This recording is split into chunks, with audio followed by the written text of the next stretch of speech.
भारतीय रेलवे ने अपनी रफ्तार और कनेक्टिविटी बढ़ाने की दिशा में एक और कदम आगे बढ़ा दिया है। देश को 3 नई वंदे भारत की सौगात मिली है। बेंगलुरु में एक कार्यक्रम में पीएम मोदी ने इन तीनों वंदे भारत को हरी झंडी दिखाई, जिसका फायदा कर्नाटक के साथ ही महाराष्ट्र, पंजाब और जम्मू कश्मीर को सीधे तौर पर मिलेगा। बेंगलुरु से पीएम मोदी ने जैसे ही इन 3 नई वंदे भारत ट्रेनों को हरी झंडी दिखाकर रवाना किया, देश भर में चल रही वंदे भारत ट्रेनों की संख्या 150 के पार हो गई।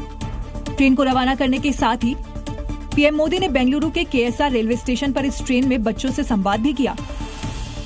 बेंगलुरु से पीएम मोदी ने जिन ट्रेनों को रवाना किया है वो है बेंगलुरु बेलगावी वंदे भारत एक्सप्रेस, अमृतसर श्री माता वैष्णो देवी कटरा वंदे भारत एक्सप्रेस और नागपुर पुणे वंदे भारत एक्सप्रेस। ये बहुत हर्ष की बात है। नागपुर से पुणे वंदे भारत ट्रेन शुरू हुई है। इस नई ट्रेन के साथ ही महाराष्ट्र में दौड़ने वाली ये 12वीं और देश के लिए 150वीं वंदे भारत हो गई है। वहीं अमृतसर और श्री माता वैष्णो देवी दरबार कटरा के बीच चलने वाली वंदे भारत ट्रेन एक धार्मिक ट्रेन के तौर पर अपनी अलग ही पहचान बनाने जा रही है, क्योंकि इसके जरिए वैष्णो देवी मंदिर और स्वर्ण मंदिर की दूरी 5.5 घंटे में ही सिमट गई है। जम्मू कश्मीर को ये 5वीं वंदे भारत की सौगात है, जो देश के बाकी हिस्सों से इसकी कनेक्टिविटी के साथ ही धार्मिक पर्यटन को बढ़ावा देने में अहम भूमिका निभाएगी। श्री माता वैष्णो देवी दरबार कटरा से अब अमृतसर के लिए डायरेक्ट ट्रेन जो है वंदे भारत, उसकी शुरुआत हो चुकी है। प्रधानमंत्री नरेंद्र मोदी ने वर्चुअली इसे इनॉग्रेट किया है। अमृतसर कटरा वंदे भारत एक्सप्रेस का सफर 5 घंटे 40 मिनट का है। मंगलवार को छोड़ सप्ताह में 6 दिन चलेगी ट्रेन। इसमें चेयर कार का किराया है 1170 रूपए, जबकि एग्जीक्यूटिव चेयर कार का किराया 2085 रूपए है। नॉर्मल वंदे भारत नहीं है, एक रिलीजियस वंदे भारत है, क्योंकि ये ट्रेन माता वैष्णो देवी दरबार तो सुंदर साहब जाके जाओगी। बहुत बढ़िया ट्रेन है। तो 2 जिलों को जोड़ने का ये काम करेगी और श्री माता वैष्णो देवी मंदिर को और दरबार साहिब अमृतसर को कनेक्ट करेगी। इस ट्रेन के शुरू होने से जितने माता वैष्णो देवी के भक्त खुश हैं, उतना ही खुश है सिख समाज।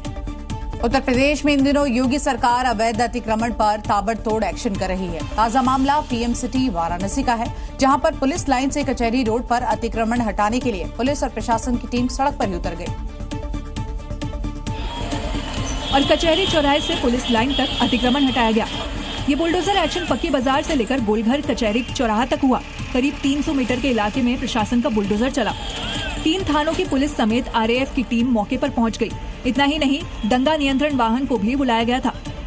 प्रशासन की माने तो शहर में ये कार्रवाई यातायात व्यवस्था को सुधारने और सड़क चौड़ीकरण परियोजना को समय पर पूरा करने के लिए की जा रही है, जिसके लिए लोगों को नोटिस भी दिया गया था। देखिए, अतिक्रमण नहीं है, इंक्रोचमेंट ड्राइव नहीं है। हम जिनको कंपेंसेशन दे चुके हैं रोड वाइडनिंग का, उनका सिर्फ तोड़ा जा रहा है। मुस्लिम बाहुल्य इलाका होने की वजह से यहाँ भारी पुलिस बल और सुरक्षा बलों की निगरानी में ये कार्रवाई की गई। उत्तर प्रदेश के प्रयागराज के एक गांव में तेंदुए की दहशत है। खूंखार तेंदुआ अब तक 3 लोगों को अपना शिकार बना चुका है।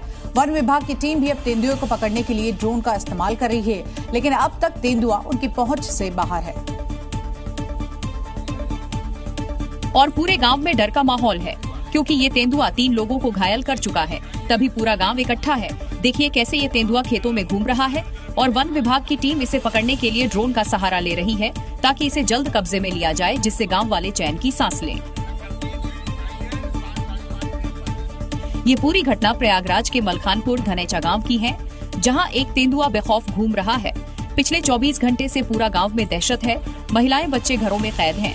वन विभाग की टीम मौके पर मौजूद है। खेतों में बुलडोजर चलाया जा रहा है।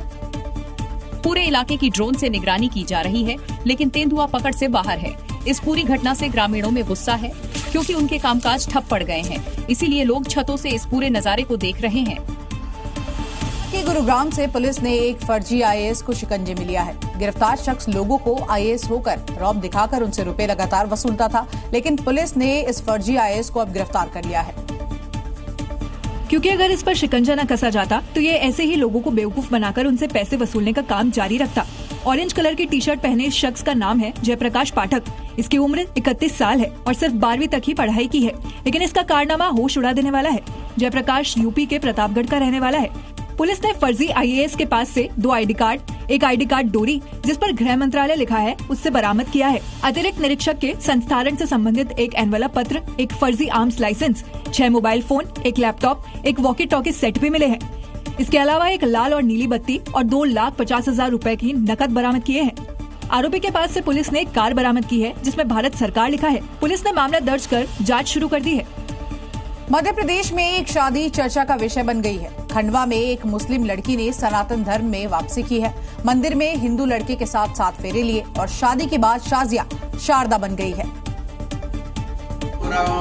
और ये शुभ काम खंडवा के महादेव मंदिर में हुआ, जहां मंत्रोच्चार के साथ शाजिया खान ने मयूर से शादी करके घर वापसी की। शाजिया दोंदवाड़ा की रहने वाली है। उन्होंने खरगोन के मयूर को अपना जीवन साथी चुना है। महादेवगढ़ मंदिर में मयूर संग 7 फेरे लेकर नई जिंदगी की शुरुआत की। मंदिर में मंत्रोच्चार की गूंज और भक्ति भाव के बीच ये अनोखा विवाह संपन्न हुआ।